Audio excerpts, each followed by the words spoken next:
Use fones de ouvido para uma experiência extraordinária em binaural. Som 8D. Capítulo 23.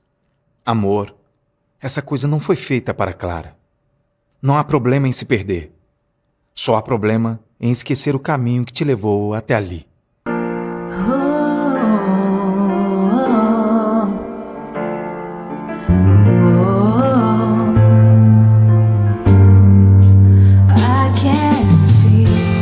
Doze anos correram desde que passaram a viver juntos.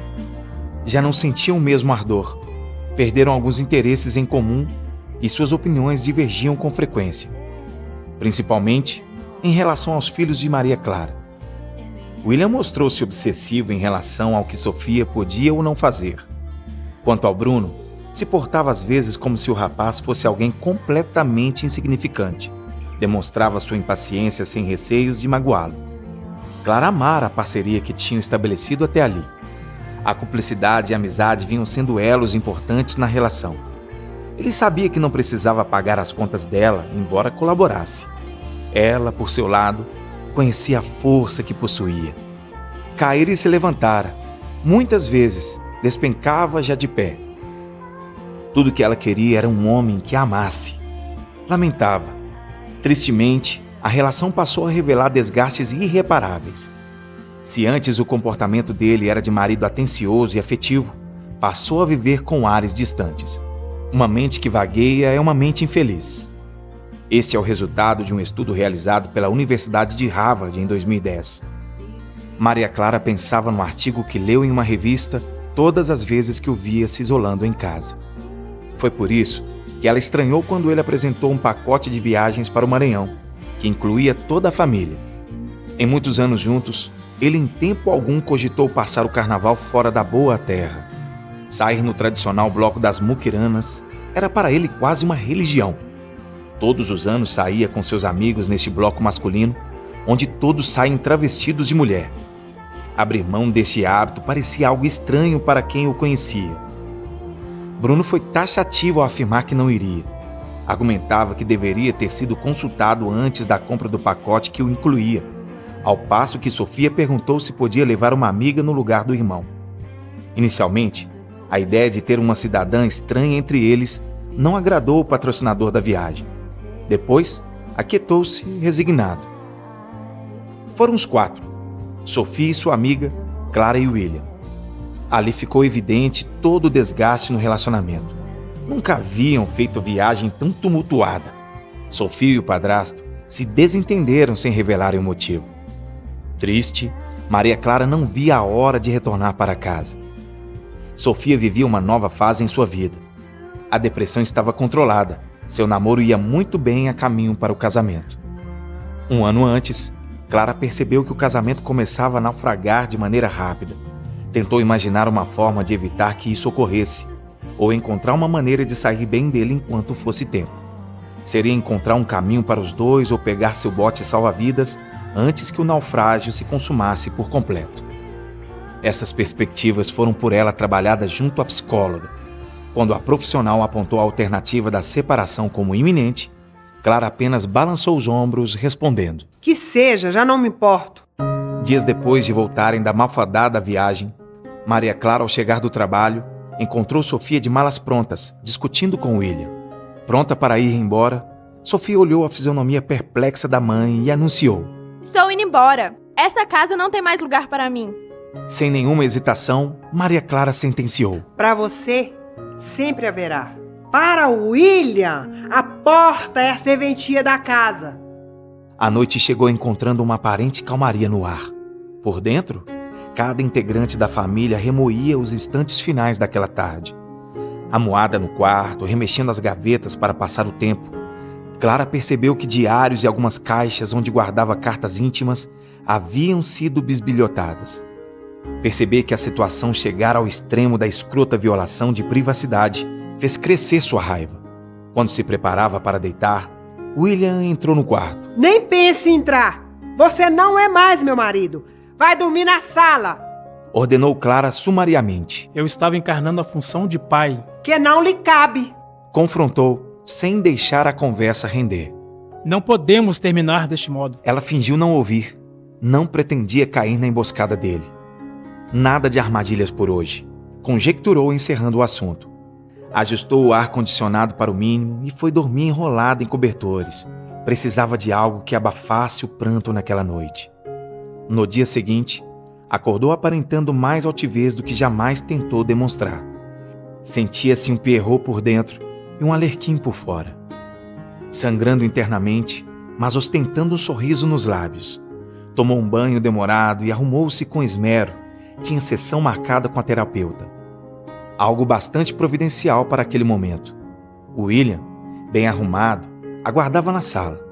O rosto por barbear destoava do beijo-traje escolhido. No semblante não tentava ocultar que tivera uma péssima noite de sono. Sua tristeza profunda era evidente. Bom dia. Vou com você à terapia. Hoje? Mas estamos separados. Maria Clara mastigou essas palavras antes de completar. Ademais, sempre o convidei e você nunca quis ir. Por isso mesmo.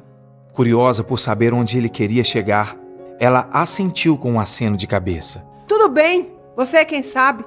Com a primeira conversa do dia relativamente cordial, Clara decidiu não se estressar. Se ele queria ir, tudo bem, que fosse. Talvez o que precisasse falar viesse esclarecer o afastamento e a ruína do compromisso que tiveram. Tomaram café e saíram no mesmo carro. No percurso, nenhuma palavra. Todo o trajeto de silêncio, quebrado apenas pelo barulho do trânsito e pelo rádio que buscava camuflar tamanho constrangimento. Como pode, depois de mais de uma década vivendo sob o mesmo teto, não haver nada a ser dito? Era o que Maria Clara ia malhando em sua mente. Nenhum enredo de interesse de ambos, nenhuma história a ser lembrada, nenhuma palavra conveniente a ser dita. Nem mesmo um assunto trivial, como a previsão do tempo ou o trânsito caótico, por exemplo. Foi pensando sobre a estranheza dessa vida. Na sala de espera, William estava excessivamente inquieto, cruzava e descruzava as pernas. Para ocultar o nervosismo, disfarçava contando discretamente com o dedo os cubos de um quadro em frente. Ao entrar no consultório, tropeçou no tapete chamando a atenção da terapeuta, que, sorrindo, vinha ao encontro deles. Estupefata, ela o saudou com um traço de sarcasmo. Nossa, você por aqui? Sim, estamos nos separando. Você parece mais espantado com isso do que eu. Silêncio no ar. William levou um choque e fuzilou a mulher com um olhar que crispava ódio. Tinha percebido tarde demais que ela estivera trabalhando essa possibilidade naquela sala antes que o ato se consumasse. Tardiamente, ele compreendia que a decisão tomada por Maria Clara era para valer. O mal tinha produzido seus frutos. Era mesmo o fim. Ao ver que a mulher não aceitara o embate de olhares, de repente William voltou à realidade.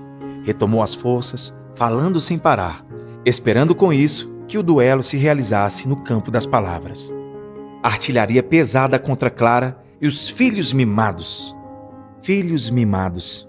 Filhos mimados, filhos mimados, filhos mimados. Repetiu inúmeras vezes. Clara esquivou-se deixando que ele falasse. Não levou para o lado pessoal. Falar mal e atacar o outro é um processo visto a todo instante na psicanálise. Ela estava ciente disso. Se uma pessoa precisa falar, é melhor deixar que fale. Ela dirá muito mais sobre si do que sobre as outras pessoas. Sessão finalizada, voltaram para casa no mesmo ritmo de mudos e calados. Ao chegar em casa, ele fez as malas. Com agilidade, entregando as chaves a ela, manteve-se em silêncio. Respiração curta, saiu batendo à porta. Maria Clara sentiu um nó na garganta, um aperto no peito e desabou a chorar. Ninguém pareceu sentir o rompimento do casal.